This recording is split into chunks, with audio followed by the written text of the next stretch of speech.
नमस्कार, मैं हूं शम्स ताहिर खान और आप देख रहे हैं वारदात। पूरी दुनिया में चीन इकलौता ऐसा देश है जहां से जब भी आती है बुरी खबर ही आती है। हालांकि कोई देश बुरा नहीं होता, लोग बुरे नहीं होते, लेकिन उस देश पर राज करने वाले लोगों की नीयत में खोट जरूर होता है। चीन से निकले कोरोना से अभी पूरी दुनिया उबर भी नहीं पाई है कि उसी चीन में वायरस का एक ऐसा संक्रमण सामने आया है जो दुनिया में किसी इंसान को अब तक नहीं हुआ है। इस वायरस और संक्रमण के बारे में न तो वैज्ञानिकों को कुछ पता है और न ही इस बारे में कोई खास स्टडी है। अब सोचिए, अगर यह वायरस और संक्रमण फैल गया तो फिर ने कोरोना वायरस से एक पल के लिए भी चैन की सांस नहीं ली है। सुख चैन सब इस वायरस ने छीन लिया है। दुनिया के सुपर पावर से लेकर कमजोर मुल्क तक सब इस अकेले वायरस के आगे घुटनों पर हैं और उस पर ये नई मनहूस खबर लोगों के सब्र का इम्तिहान ले रही है।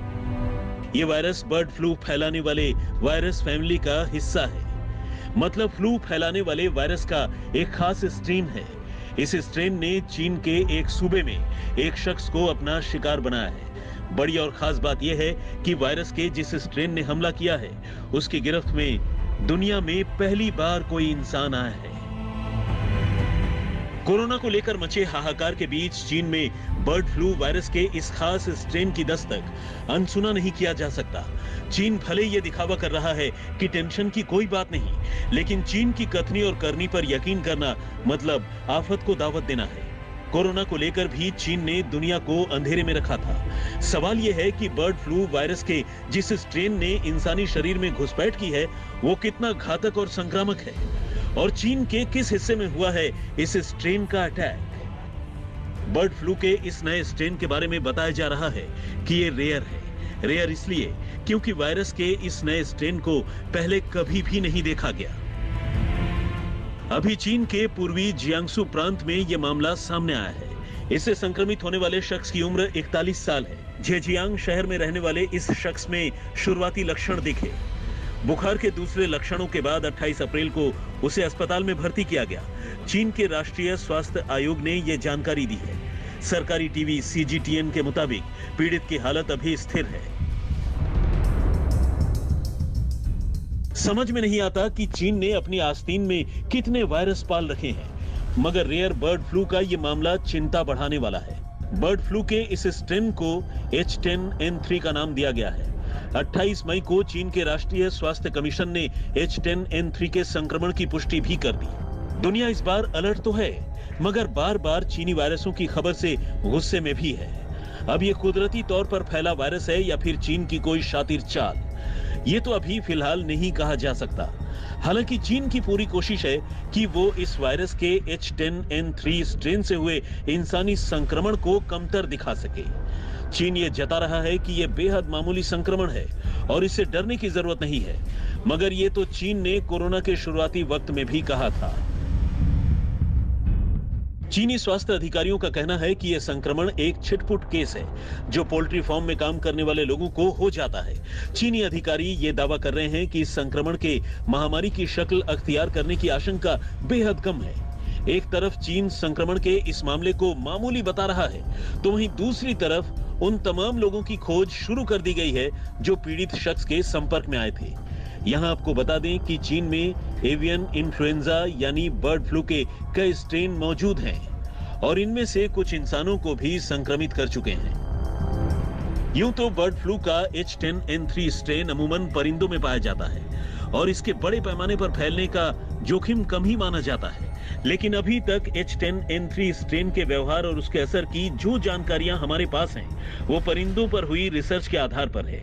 लेकिन पहली बार इस स्ट्रेन ने दुनिया में किसी इंसान को अपनी चपेट में लिया है, लिहाजा इंसानी शरीर में यह कैसा बर्ताव करेगा, कितना संक्रामक होगा और कितना घातक, इसकी पुख्ता स्टडी अभी बाकी है।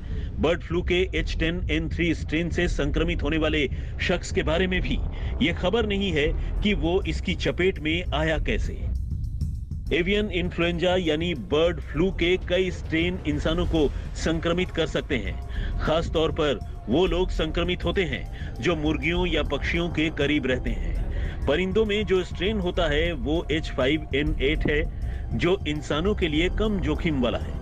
ये जंगली पक्षियों और मुर्गे के लिए ही घातक है, मगर बर्ड फ्लू का H10N3 नया स्ट्रेन है हालांकि इसी साल अप्रैल में चीन के शेनयांग शहर में जंगली पक्षियों में एक और H5N6 एवियन फ्लू पाया गया था। H10N3 स्ट्रेन के इंसानी संक्रमण को लेकर चीन चाहे जो दावे करे, लेकिन दुनिया को सचेत रहने की जरूरत है। हालांकि बर्ड फ्लू दुनिया के लिए नया नहीं है। बर्ड फ्लू का इतिहास काफी पुराना है। इसका पहला मामला 1878 में उत्तरी इटली में रिपोर्ट हुआ था। ये संक्रामक बीमारी है जो इन्फ्लुएंजा टाइप ए वायरस से फैलता है। बर्ड फ्लू का वायरस चिकन, कबूतर और दूसरे कई परिंदों में पाया जाता है। इसे एवियन इन्फ्लुएंजा भी कहते हैं। अभी तक स्टडी के मुताबिक ये एक पक्षी से दूसरे पक्षी में फैलता है। संक्रमित पक्षी के संपर्क में आने से इंसान भी संक्रमित हो सकते हैं, लेकिन क्या ये एक इंसान से दूसरे इंसान में भी फैल सकता है? इसकी फिलहाल जानकारी नहीं है। बर्ड फ्लू वायरस के करीब 16 स्ट्रेन होते हैं, जिसमें सबसे घातक H5N1 स्ट्रेन होता है। H5N1 स्ट्रेन पक्षियों के साथ साथ इंसान के लिए भी खतरनाक होता है। H5N1 स्ट्रेन के संक्रमण का सही वक्त पर इलाज न मिलने पर यह जानलेवा भी हो सकता है। H5N1 का पहला केस हांगकांग में 1997 में सामने आया था। तब मुर्गियों से एक शख्स में यह वायरस फैला था।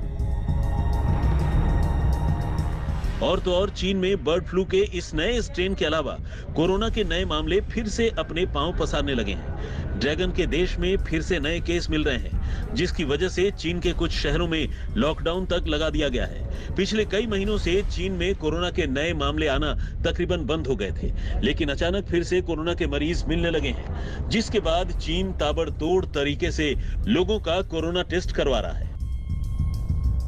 जिन सूबों में कोरोना के नए मामले सबसे ज्यादा देखे जा रहे हैं, उनमें ग्वांगडोंग सबसे आगे है। संक्रमण के नए मामले सामने आने के बाद यहां यात्रा पर रोक लगा दी गई है। ग्वांगझू के कई इलाकों में भी लॉकडाउन है। इस इलाके में कोरोना वायरस के कुल 27 नए मामले मिलने के बाद हड़कंप मचा हुआ है। माना जा रहा है कि ये केस ज्यादा भी हो सकते हैं। कुल 27 कोरोना मरीजों में से 20 मामले ऐसे मिले हैं जो एक दूसरे के संपर्क में आने से फैले हैं, जबकि 7 मरीज दूसरे देशों से लौटे हैं। इसके बाद से ही करीब 1.5 करोड़ की आबादी वाले ग्वांगझू में संक्रमण तेजी से फैल रहा है। ग्वांगडोंग से बाहर जाने वाले लोगों को पिछले 72 घंटे में कराई गई जांच की रिपोर्ट दिखानी होगी। सभी लोगों से टेस्ट कराने को कहा गया है और इसके लिए शहर में सैकड़ों टेस्टिंग सेंटर बनाए गए हैं। ग्वांगडोंग आने वाली अब तक 519 फ्लाइट्स भी कैंसिल की जा चुकी हैं। ग्वांगझू के अलावा फोसान शहर में भी संक्रमण तेजी से फैल रहा है। ग्वांगझू में नए मामलों को अब 75 साल के एक बुजुर्ग से जोड़कर देखा जा रहा है। इस बुजुर्ग को 21 मई को नए वेरिएंट से संक्रमित पाया गया था। ये वेरिएंट सबसे पहले भारत में पाया गया। चीन में पिछले साल जब से कोरोना शुरू हुआ है, तब से अब तक करीब 1 लाख कोरोना के केस मिल चुके हैं। दुनिया भर में कोरोना केस के मामलों में चीन नंबर 98 पर है।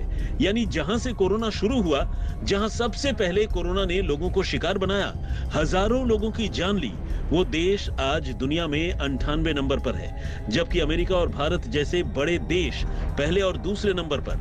हालांकि चीन पर आरोप है कि वो कोरोना केस और कोरोना से होने वाली मौत के आंकड़े छिपा रहा है। उसी तरह अभी मिले कोरोना के नए मामलों का असली नंबर ज्यादा भी हो सकता है।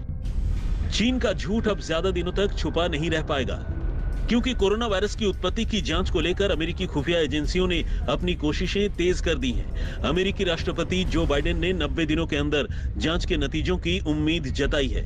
अगर जांच की रिपोर्ट चीन के खिलाफ आती है तो उस पर कार्रवाई भी हो सकती है। अभी हाल ही में ब्रिटिश अखबार डेली मेल की रिपोर्ट के मुताबिक ब्रिटिश प्रोफेसर एंगुस और नॉर्वे के वैज्ञानिक डॉक्टर बर्जर ने चीन में कोरोना उत्पत्ति पर रिसर्च किया है, जिसमें अपने 22 पन्ने के शोध में वुहान के लैब में साल 2002 और 2019 के बीच हुए प्रयोगों के फॉरेंसिक विश्लेषण के आधार पर निष्कर्ष निकाला है कि कोरोना वायरस महामारी स्वाभाविक रूप से पैदा नहीं हुई थी, बल्कि इसे चीन के वुहान लैब में वैज्ञानिकों ने पैदा किया था। और जब कोरोना वायरस तैयार हो गया, तब रिवर्स इंजीनियरिंग के दम पर उसे ऐसा दिखाने की कोशिश की गई कि ये वायरस एक चमगादड़ की वजह से बना है। चीन में कोरोना के नए मामलों और जांच रिपोर्ट का कुछ न कुछ कनेक्शन भी है। जैसे ही चीन पर इस तरह के आरोप लगने शुरू होते हैं, वैसे ही उसके यहाँ कोरोना के नए मामले मिलने भी शुरू हो जाते हैं और फिर आवाजाही पर रोक और लॉकडाउन जैसी प्रक्रियाएं शुरू हो जाती हैं। इससे पहले भी अमेरिका ने कोरोना वायरस की उत्पत्ति को लेकर चीन को दोषी ठहराना शुरू किया तो चीन ने यह खबर अंतर्राष्ट्रीय मीडिया में लीक कर दी कि उसके दक्षिणी प्रांत ग्वांगडोंग में संक्रमण के 27 नए मामले मिले हैं। यानी चीन किसी न किसी तरह अंतर्राष्ट्रीय जांच को टालने की कोशिश करता रहता है।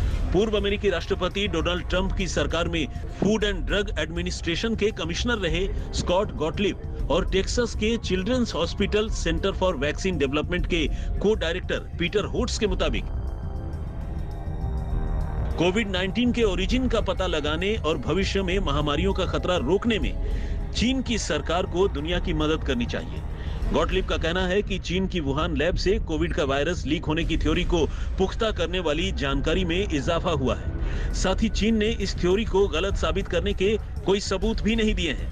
वहीं होट्स का कहना है कि दुनिया को इस बात का एहसास नहीं है कि जिस तरह से कोरोना फैला है उस तरह भविष्य में और भी महामारियां फैलने का खतरा बढ़ गया है।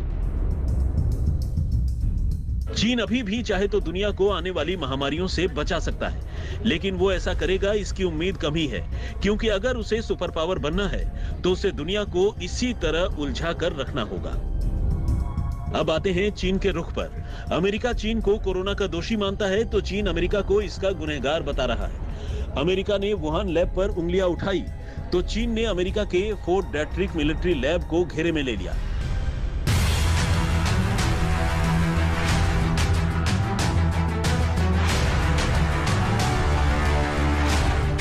कोरोना वायरस के ओरिजिन को लेकर अब चीन और अमेरिका आमने सामने आ गए हैं। चीन ने कहा है कि अमेरिका के मेरीलैंड के फोर्ट डेट्रिक मिलिट्री लैब से ही ये वायरस लीक हुआ। ऐसा नहीं है कि चीन ने पहली बार ऐसा आरोप लगाया हो। चीनी मीडिया लंबे समय से ऐसे आरोप लगा रहा है। चीनी मीडिया का तो ये भी कयास है कि जुलाई 2019 में ही इस इलाके में कोरोना संक्रमण हुआ था। वुहान में कोरोना संक्रमण की खबरें दिसंबर से आनी शुरू हुई थी। हालांकि WHO की टीम का कहना है कि अक्टूबर 2019 में ही वुहान और उसके आसपास कोरोना संक्रमण फैलना शुरू हो गया था। 也已经引发国际社会高度关注。美国不断炒作实验室泄露论，究竟是关心溯源，还是想转移视线呢？希望美国有关部门尽快澄清，给世界各国一个满意的交代。 ऐसा समझा जाता है कि खुद को बेकसूर साबित करने के लिए चीनी मीडिया अमेरिका में जुलाई 2019 में कोरोना संक्रमण की बात कर रहा है, जबकि अब तक जो सबूत उपलब्ध हैं, उनके मुताबिक अमेरिका में कोरोना का पहला मामला 25 मार्च को सामने आया था। सवाल उठता है कि चीन अचानक अमेरिकी लैब की बात क्यों करने लगा? जानकारों का मानना है कि वुहान इंस्टीट्यूट ऑफ वायरोलॉजी पर लगे आरोप की काट चीन अमेरिकी सैन्य लैब पर आरोप लगाने में देख रहा है। चीन और अमेरिका के बीच ये एक तरह की नई लड़ाई है। तत्कालीन राष्ट्रपति डोनाल्ड ट्रंप और उनके प्रशासन ने जब वुहान लैब से लीक के आरोप लगाए थे, तब उन्हें काउंटर करने के लिए चीन ने फोर्ट डेट्रिक लैब की बात नहीं कही थी। विशेषज्ञों का कहना है कि मामले को और उलझाने और विवाद बढ़ाने के लिए चीन ऐसा कर रहा है, जबकि पूरी दुनिया को शक वुहान के लैब पर ही है। 2018 में अमेरिका के साइंस डिप्लोमेट्स ने वुहान लैब का दौरा किया था। बाद में इन्होंने अपनी रिपोर्ट में कहा था कि लैब में चमगादड़ों पर हो रहा रिसर्च खतरनाक है। उनका कहना था कि लैब में सुरक्षा के पुख्ता इंतजाम नहीं है। अमेरिका को पक्के तौर पर लगता है कि या तो वायरस साजिशन लीक किया गया या दुर्घटनावश लीक हो गया, और चीन उसे न तो संभाल पाया और न ही उसने दुनिया को आगाह किया। फर्रुख माब हैदर और मुनीश देवगन के साथ सुप्रतिम बैनर्जी, आज तक। अभी दुनिया इसी में उलझी है कि कोरोना का वायरस आया कहां से, जबकि चीन में इसके नए वेरिएंट सामने आने लगे। पूरी कहानी इस ब्रेक के बाद आप देखते रहिए वारदात। पूरी दुनिया जिस तरीके से कोरोना की जंग को जीतने की कोशिश कर रही है, उतनी ही कोशिश ये पता लगाने के लिए भी कर रही है कि आखिर कोरोना का सच क्या है, ये कहां से आया। हालांकि शुरुआत से ही पूरी दुनिया की नज़र चीन पर है, क्योंकि दुनिया को शक है कि ये कोरोना चीन की ही देन है। इसीलिए चीन पर लगातार उंगलियां भी उठती रही हैं। अब जैसे जैसे कोरोना के मामले कम होते जाएंगे, कोरोना का सच भी शायद दुनिया के सामने आ जाए, और ये बात चीन को भी पता है। इसीलिए अब उसने कोरोना के नए वेरिएंट देने शुरू कर दिए।